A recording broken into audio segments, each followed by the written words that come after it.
Hello, I'm Paul Chapman, and today we're going to be looking at how to develop relaxed power through the whole body, the Chinese way. Now, in martial arts, as in all kinds of sports and activities, there are times when it's important to be able to develop powerful movements. And here in the West, we only recognise one way of developing power, and that is to develop our muscles individually through some kind of resistance training like bodyweight training or weight training. But in China they've been developing martial arts and developing different ways of power for hundreds if not thousands of years, and they have developed many other methods of power such as rooted power, wave power, bone power, expansion power, release power, etc, etc, etc. Today we're going to be looking at rooted power, which is perhaps the most important of all to learn. With rooted power you can develop many of the other kinds of power afterwards. Now the Chinese have developed these skills through a very close examination of the natural world around them, particularly the way that animals move. And we also recognise the fact that animals tend to be more powerful than us, pound for pound. Particularly if you were to look, for example, at a cat or one of the big cats, they have enormous power to be able to leap very high and yet remain completely relaxed while they do so.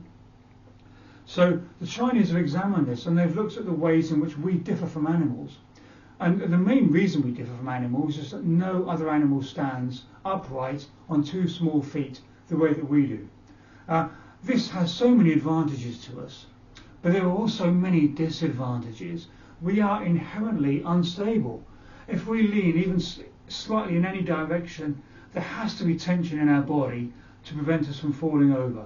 If I was to lean, just tilt my head forward slightly, there's got to be tension all down the back of the neck, all down the back, all down the back of your legs, and this tension basically lifts you up to prevent this away from the ground, to prevent you falling forward.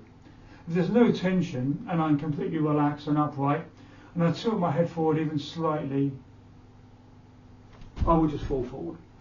So almost all of the time, well, pretty much all of the time, we are constantly holding tension in our bodies because we are so inherently unstable. We also have this weird thing. If you think, well, every time we're stressed, instinctively we tense up away from the ground. If we think we're going to have to make a movement, if you're ready to make a movement, we tense all the muscles up ready to make that movement. But what happens when you tense up is that when you do make a movement, the muscles that need to be moving are fighting against the other muscles which are also tense and pulling you back. It's like trying to drive a car with a handbrake on. It slows you down, limits the amount of movement you can do. No other animal does this.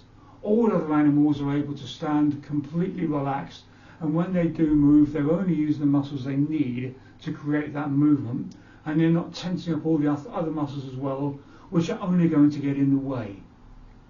So the Chinese learned how to do the same. And the key things here is that your body must be aligned with gravity so that it can then relax down and connect fully to the ground. Remember, as I said, anytime we're not aligned with gravity, if we're leaning forward, for example, there's got to be tension throughout the entire body.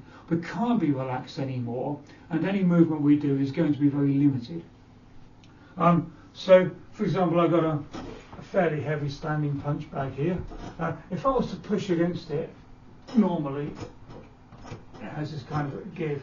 If I was to lean into it and push against it, using the natural way we develop power by forcing the arm forward,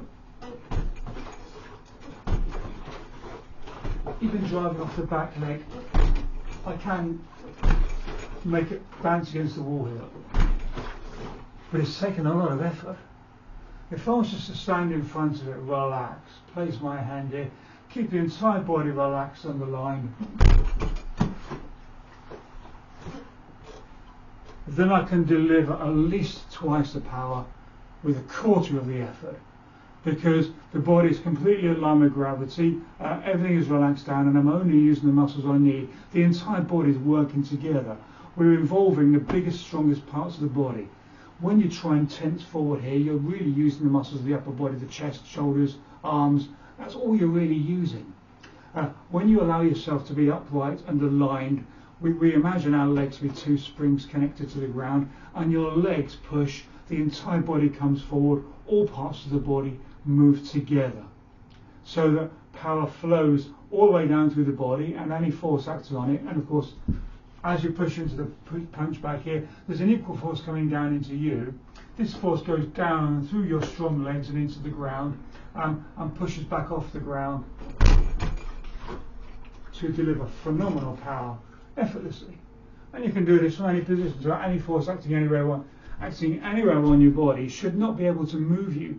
Somebody can push you as hard as they like and you won't be moved, because the force goes down your body into the ground and connects to the earth, so they might as well be pushing directly into the earth. If we're tensed up, any tension here, and I try and do the same thing, that's exactly the same movement from me being tense, same movement being me being relaxed. I end up with dents in this wall at this rate. So we get the idea. The key is that we have to be aligned with gravity, and for this to happen we need to be aware of our skeletal structure. So when I talk about structure, I'm talking about your bones, your skeleton. Most important of these is the old head.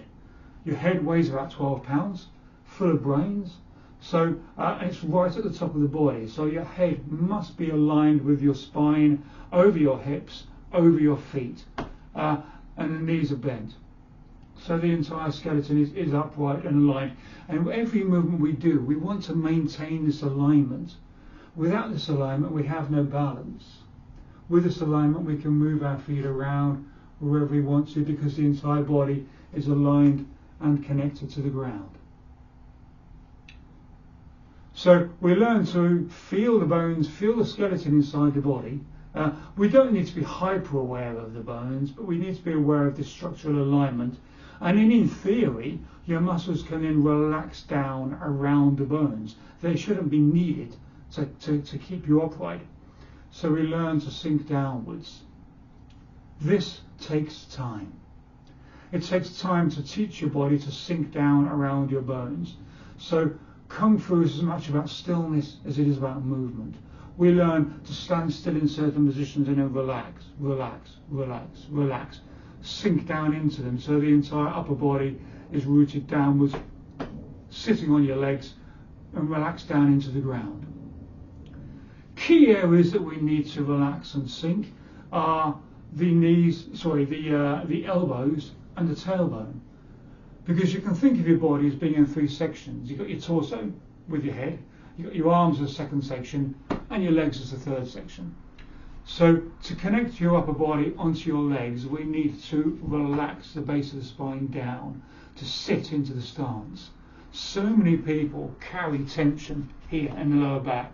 This is lifted upwards because their legs are weak. So they lift up here to get the weight off their legs, and in so doing they create constant tension in the lower back, uprooting themselves and leading to lower back pain. So the way to feel rooted is to simply allow this to sink here, to tilt the hips forward slightly so your upper body is sitting properly, sitting on your legs. And then you have so much more power. Again, if I tilt the hips up, no power. Drop the hips down, lots of power. The smallest change in the way we're holding our body can double or treble your power instantly. The second thing is the elbows. So as to say, the arms connect to the body. And we tend to hold way too much tension in our shoulders than we need to. We can't force the shoulders down, it doesn't work. The way to control your shoulders is through your elbows. Relax your elbows down and your shoulders will be pulled down as well. Again, it will take time. We need to spend time standing with our arms out in different positions and allow the elbows to sink and pull your shoulders down. And when you lower your arms, lower them down from the elbows first. Don't just drop your hands. If you drop your hands, it almost levers the shoulders upwards. Drop the elbows first and the shoulders get pulled down. So when we are moving our arms around, we're aware of keeping the elbows as relaxed down as we can so that your shoulders stay down and aren't disconnected from the rest of the body. Key muscles then are called the lats. I'm sure you've heard of the latissimus dorsi, the big sort of triangular muscles that connect your arms when they're engaged, they connect your arms very strongly to your spine. So anytime your shoulders are lifted up, you've disconnected the lats and your arms are basically on their own now. When the shoulders are dropped down, the arm is firmly connected to the rest of the structure. In fact, if you put your hand sort of on your ribs here and lift the shoulder and then drop it again, you should feel these lats engage. We're not forcing them down, but just the very act of relaxing your elbows down means your shoulders are now an integral part of the rest of the structure. So to create rooted power, we make sure we're aligned with gravity.